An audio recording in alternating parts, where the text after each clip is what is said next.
আসসালামু আলাইকুম প্রিয় দর্শক। তো এই যে এখানে দেখতে পাচ্ছেন আপনারা, এটা বিছন বলে, আবার বীজ গুড় বলে, হ্যাঁ, বা এইভাবে ঘষে ঘষে হাজারি গুঁড়ো তৈরি করা হয়। যাই হোক, একই জিনিস। তো এই গুড়টা ওই যে ওই জাল দেওয়া রসের সাথে যখন মিক্সড করবে, তখন কিন্তু ওইটা জমাট বাঁধবে। এই জমাট বাঁধা থেকে কিন্তু যে পাটালি যে গুড়গুলা সেগুলো তৈরি করে। তো তৌফিক ভাই, তাহলে প্রথম যারা বুঝলো যে এইভাবে বীজগুলো তৈরি করে জমাট বাঁধাইতে হইব, এটাও কিন্তু একটা আবিষ্কার, তাই না? হ্যাঁ, এটা কিন্তু ছোটখাটো আবিষ্কার না। খেজুরের গাছ কাটলে রস বের হয়, এটাও তো একটা বড় আবিষ্কার। হ্যাঁ, এখন তো আমাদের কাছে সহজ, কিন্তু যারা প্রথম করছে কিন্তু বুদ্ধির তারিফ করতে হয়।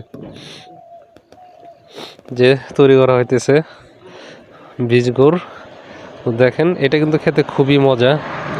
কেউ যদি নিতে চান এটাও নিতে পারেন। যাই হোক, অরিজিনাল খাঁটি খেজুরের গুড় যারা নিতে চান তারা যোগাযোগ করতে পারেন হোয়াটসঅ্যাপ নাম্বারে অথবা ফেসবুক পেজে। তো সারা বাংলাদেশ হোম ডেলিভারি দেওয়া যাবে।